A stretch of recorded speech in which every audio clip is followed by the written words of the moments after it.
প্রদেশ কংগ্রেসের পক্ষ থেকে সাংবাদিক বন্ধুদের আমরা শুভেচ্ছা অভিনন্দন জ্ঞাপন করছি। আপনাদের মাধ্যমে রাজ্যবাসী, রাজ্য সরকার এবং শাসক দলের গোচরে নিয়ে যাওয়ার জন্য আমরা এই সময়ে অত্যন্ত গুরুত্বপূর্ণ একটা বিষয়, যা স্বাধীনতার পর আমাদের দেশে এই যাবৎকালে গ্রামীণ জনসাধারণ, বিশেষত মহিলা, দলিত, আমাদের আদিবাসী, ওবিসি, সংখ্যালঘু, অর্থনৈতিকভাবে পিছিয়ে পড়া মানুষের উপর আর্থিক ভয়ঙ্কর এক কথায় যুদ্ধ শুরু করে দিয়েছে মোদি সরকার। নানা কথা বলা হচ্ছে রেগা বাতিলের প্রশ্নে।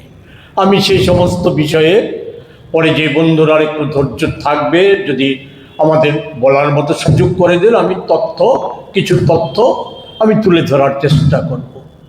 তো প্রথমেই যেটা বলে নিতে চাই যে যা কিছুই বলো, প্রথমটাই হচ্ছে মিথ্যা দিয়ে শুরু। যে 100 দিনের সীমারেখা ছিল, মোটেই রেগাতে 100 দিন সীমাবদ্ধ ছিল না। আমরা মোদি সরকারের ন্যায় রাজ্য সরকারকেও লক্ষ্য করেছি, গত পরপর দুদিনে দুটা প্রেস কনফারেন্স, একটা মহাকরণ থেকে, একটা প্রধান শাসক দলের রাজ্য কার্যালয় থেকে। সেখানে যে বিষয়টা আড়াল করার চেষ্টা করছে, মহাত্মা গান্ধীর নামাঙ্কিত যে রেগা 5 সালে যেটা পার্লামেন্টে গৃহীত হয়েছিল, 6 সাল থেকে চালু হয়েছিল, সেটা ছিল একটা সাংবিধানিক মৌলিক অধিকার, কাজের সাংবিধানিক মৌলিক অধিকারের আইন। এতে ন্যূনতম সীমারেখা ছিল, কাজের সীমারেখা ছিল 100 দিন। মজুরিও নির্ধারিত করা ছিল প্রথম অবস্থায় সেই বছরের। তার মানে এই না এই মজুরিতেই সীমাবদ্ধ থাকতে হবে, এই দিনেই সীমাবদ্ধ থাকতে হবে, ন্যূনতম বিষয়টা হচ্ছে এই। আপনাদের অবগতির জন্য জানাচ্ছি, ইউপিএ সরকারের সময়কালে এই রেগাতে ভারতবর্ষের বেশ কয়েকটা জেলা, যারা একেবারেই অনুন্নত, সেই সমস্ত জায়গাতে 150 দিনের কাজও হয়েছে। এর মধ্যে আমাদের রাজ্যের ধলাই জেলাও আছে। এই তথ্য বিকৃত করা, অসত্য তথ্য সরকারের উচ্চ পদে থাকা ব্যক্তিদের কাছ থেকে আশা করাটা যায় না, কিন্তু সেই তথ্যই পরিবেশিত করছে। তৃতীয়ত, টাকার যে সমস্ত অঙ্ক দেখাচ্ছে, আমি শুধু বলবো যে 7 বছরের হিসাব দিয়ে যে বর্তমানের যে আক্রমণগুলি একে আড়াল করার চেষ্টা না করে প্রকৃত তথ্য জনসমক্ষে নিয়ে আসুন সাহস থাকলে। পর রেগাতে প্রথম বছর বরাদ্দ ছিল বাজেটের, মোট বাজেটের 4% অর্থ। কমতে কমতে এখন এটা এসে দাঁড়িয়েছে, যা বাজেট বরাদ্দ ছিল তার চাইতে 1,03 কোটি টাকা ছাঁটাই হওয়ার পর এটা এখন এসে দাঁড়িয়েছে সারা ভারতবর্ষে 1.37%। ফলে এটাই যদি গর্বের বিষয় হয়, এর মধ্যে ঘোষণা করা হয়েছে 125 দিনের কাজ, কিন্তু এটা অধিকার হিসাবে না, কাজ নির্দিষ্ট করে দিয়েছে বছরের 2 মাস। এই 2 মাস কাজ করা যাবে না। পূর্বেকার আইনে ছিল 365 দিনই। যে কোনো মানুষ যখনই পঞ্চায়েতে বা সরকারি কর্তৃপক্ষের কাছে গ্রামে কাজ চাওয়ার দাবি জানাবে, তার 15 দিনের মধ্যে কাজ দিতে হতো, না হলে ভাতা দিতে হতো। এই সংস্থানগুলি নাই। সংস্থান ছিল, যদি কাজ বা ভাতা না পায় আইনের দ্বারস্থ হওয়া, আদালতের দ্বারস্থ হওয়া, এই সংস্থানগুলি নাই। আমি কথা না বাড়িয়ে শুধু বলবো, এ নিয়ে যে গর্ব করছে, এই গর্বের কোনো বিষয় নয়, এটা জালিয়াতি ছাড়া আর কিছু নয়। এই কর্মসূচি মোদিজির বরাবরের মতো 16 সাল থেকে যে সমস্ত কর্মসূচিগুলি, নোটবন্দি, জিএসটি, ওই লকডাউন, এইসব করে দেশের যে সর্বনাশ করেছে, আর এই বিহার নির্বাচনের পর এরা আরো ভয়ঙ্কর ভয়াবহ হয়ে উঠেছে, একটার পর একটা আক্রমণ, ঘটনাগুলি তার প্রমাণ। আমি সেই সম্পর্কে আমি বিশেষ পরে 2-4টি কথা বলার চেষ্টা করব, তথ্য দিয়ে, আমার কথা নয়, তথ্য দিয়ে আমি বলার চেষ্টা করব। এখন যেটা বলতে চাই সেটা হচ্ছে, পরিপ্রেক্ষিতে জাতীয় কংগ্রেস 45 দিন ব্যাপী লাগাতার আন্দোলনের কর্মসূচি দিয়েছে। সেই লাগাতার আন্দোলনের কর্মসূচির 2টা দিক, কারণ মোদি এই আইনের মধ্য দিয়ে আমাদের দেশের জাতির পিতা, যার স্বপ্ন ছিল যে গ্রাম স্বরাজ, সেই স্বপ্ন এবং ওনার প্রতি সম্মান জানিয়ে ইউপিএ সরকারের সময়ে সোনিয়াজির পরামর্শে ডক্টর মনমোহন সিং, যে বিখ্যাত অর্থনীতিবিদ, উনি এই আইন করেছেন। কালকে বলতে বাধ্য হচ্ছে, আমাদের রাজ্যের মুখ্যমন্ত্রী একটা তথ্য দেওয়ার চেষ্টা করেছে। সেই তথ্যটা হচ্ছে কি, যে বিভিন্ন সময় বিভিন্ন নাম পরিবর্তন করা হয়েছে গ্রামীণ কর্মসংস্থানের ক্ষেত্রে, আইনের ক্ষেত্রে, কিন্তু মৌলিক অধিকারের আইন 5 সালের আগে কোনোটা মৌলিক অধিকারের আইন ছিল না, প্রকল্প ছিল। মোদিজি যেটা করেছে সেটা একটা প্রকল্প, এটা কোনো আইন নয়। ফলে এটা দিয়ে বোঝা যায় যে মিথ্যার অবতারণাটা এই স্তর পর্যন্ত চলে এসেছে। ফলে সেই জায়গায় দাঁড়িয়ে 45 দিনের কর্মসূচির মধ্যে আজকে গোটা দেশে এবং আমাদের 9টি জেলায় সংবাদ সম্মেলন হচ্ছে। আমাদের এই জেলাতে আমরা এই সংবাদ সম্মেলনের মধ্য দিয়ে আগামীকাল আমরা 9টি জেলাতে আমরা গণ অনশন দিয়ে প্রকাশ্যে আন্দোলনের কর্মসূচিতে আমরা মাঠে নামবো। তারপর ধারাবাহিকভাবে আমরা প্রত্যন্ত গ্রামাঞ্চল, পাহাড় অঞ্চল সহ জনবহুল জায়গাতে আমরা একটা ব্যাপক প্রচারে নিয়ে যাব। আমরা এটা করব। এর সাথে আমরা আমাদের সর্বভারতীয় সভাপতি খারগেজি ভারতবর্ষের গ্রামীণ জনসাধারণের উদ্দেশ্যে, এবং রাহুল গান্ধীজি আমাদের বিরোধী দলের নেতা, দেশের বিরোধী দলের নেতা, যে একটা চিঠি, 2টো চিঠি দিয়ে তৈরি করেছে, সেই চিঠি আমরা গ্রামে গ্রামে সমস্ত মানুষের কাছে আমরা নিয়ে যাব। একে ভিত্তি করে আমরা সারা রাজ্যব্যাপী, গোটা দেশের নয়, সারা রাজ্যব্যাপী আমরা আন্দোলন করব।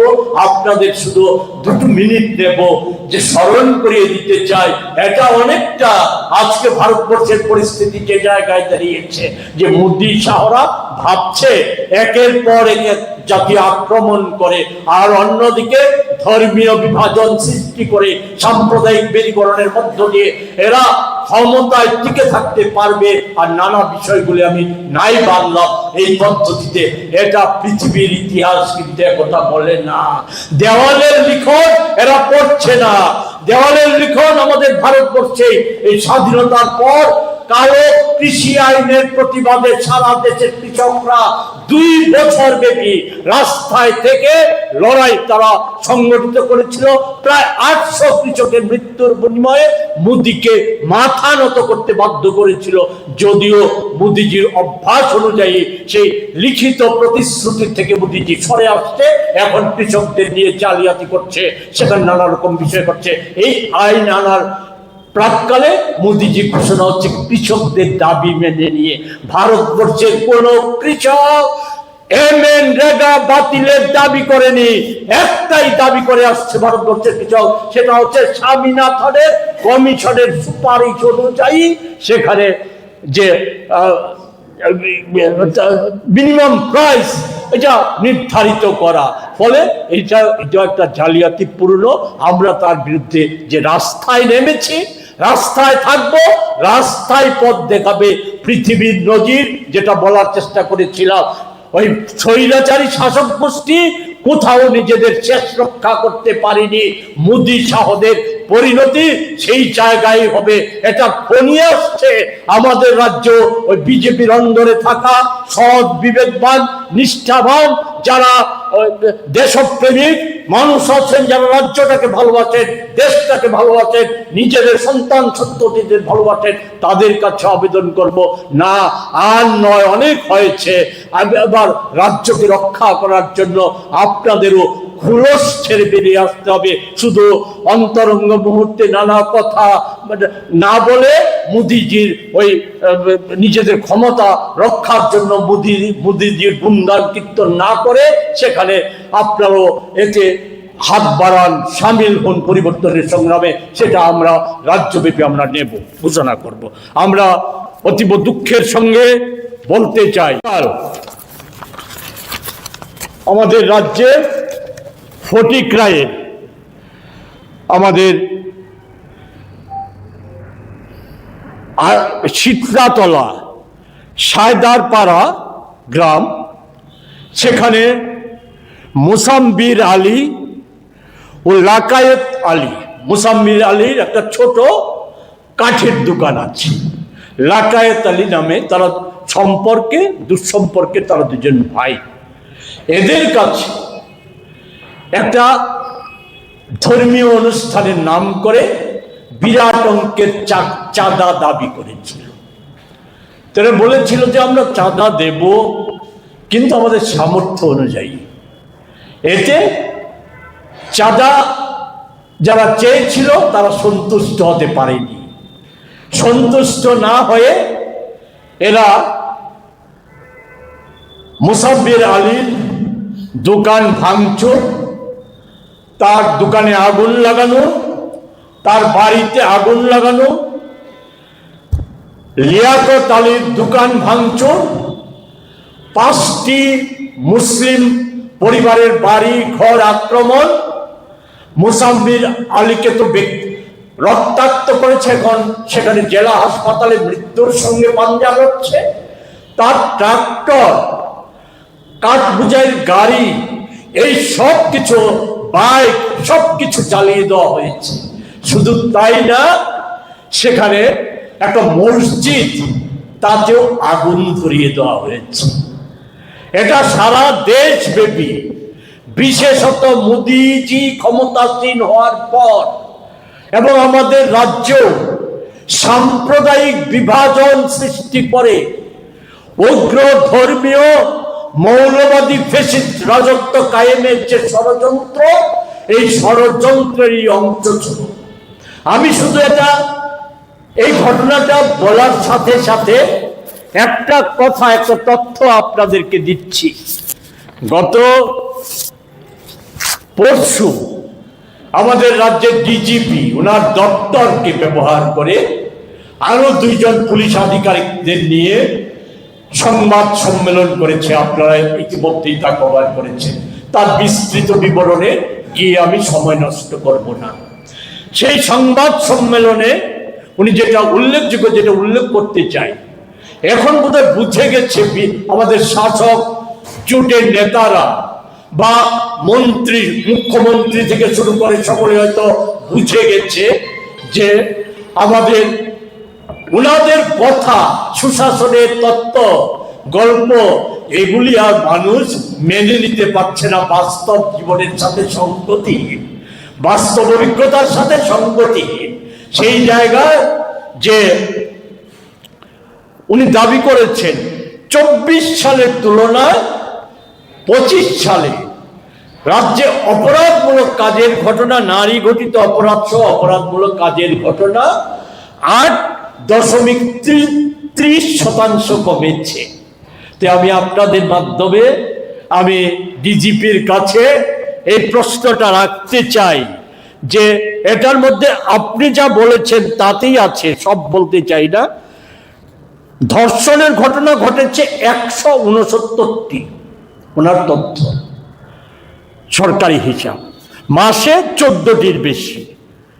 মহিলা গঠিত অন্যান্য অপরাধ 665টি, মাসে 56টির বেশি। খুন 95 জন, মাসে 8 জনের বেশি।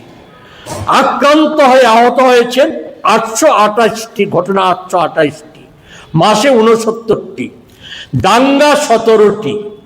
আমি একটা প্রশ্ন রাখতে চাই যে উনি বলেছেন গ্রেপ্তারের সংখ্যা বেশি, নেশা কারবারি গ্রেপ্তারের সংখ্যা বেশি। তো নেশা কারবারও তো প্রতি বছর বছর লাফিয়ে লাফিয়ে বাড়ছে। সাফল্যের কথা বলতে গিয়ে সেখানে বলেছেন জিরানিয়া রেল স্টেশন কাণ্ড। শুধু স্মরণ করিয়ে দিতে চাই, রেল স্টেশন কাণ্ডে যে মুখ্যমন্ত্রীর বক্তব্য অনুযায়ী এবং সরকারি নানা স্তর থেকে যে বক্তব্য উঠে এসেছে, প্রভাবশালী রাজনৈতিক ব্যক্তিরা জড়িত, তাদের কাছে পৌঁছতে পেরেছে। সংবাদ সম্মেলনে ডিজিপি তা এড়িয়ে গেছেন, যে প্রশ্ন দেয়নি। দ্বিতীয়ত প্রশ্ন, যে সাম্প্রদায়িক ঘটনাগুলি, আমাদের এই ফটিকরায়ের ঘটনা, এখনো তো আসামি গ্রেপ্তারের কোনো খবর নেই।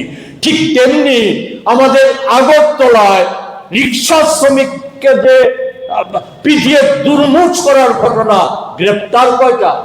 রাজনৈতিক আক্রমণগুলি, আমাদের অফিস সহ, ধর্মনগরে আমাদের অফিস সহ, আমাদের কর্মসূচি, অন্যান্য বিরোধী দলের কর্মসূচি, আপনার হেডকোয়ার্টারের 100 গজের মধ্যে স্বীকৃত রাজ্যের প্রধান বিরোধী দল সিপিআইএম এর কর্মসূচি, এগুলি যে আক্রান্তকারীরা, তাদের গ্রেপ্তারের সংখ্যা কোথায়, এর হিসাব কোথায়? বলে সেই বিষয়গুলির জবাব কিন্তু সেখানে পাওয়া যায়নি। তাই আমরা যে এই আন্দোলন, আমরা যেটা মাঠে নেমেছি, তা ধারাবাহিকভাবে আমাদের বজায় থাকবে। আপনারা যদি অনুমতি করেন, তাইলে আমরা যে আমাদের যে প্রাসঙ্গিক তথ্যগুলি, সেই তথ্যগুলি আমরা দিতে পারি, প্রয়োজন বলে মনে করি।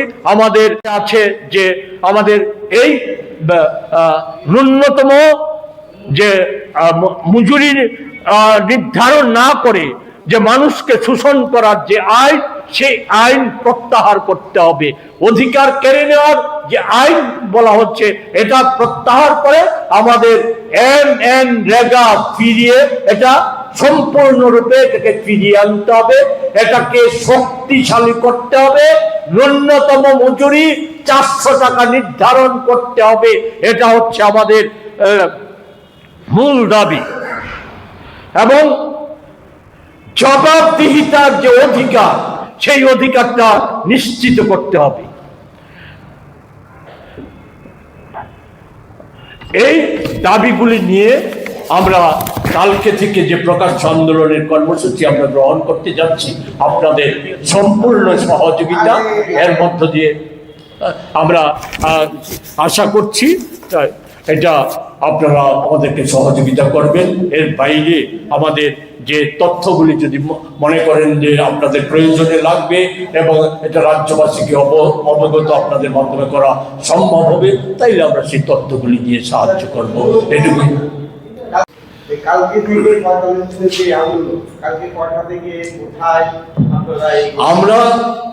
কালকে আমরা আমাদের কর্মসূচি শুরু হবে সকাল 10টা থেকে।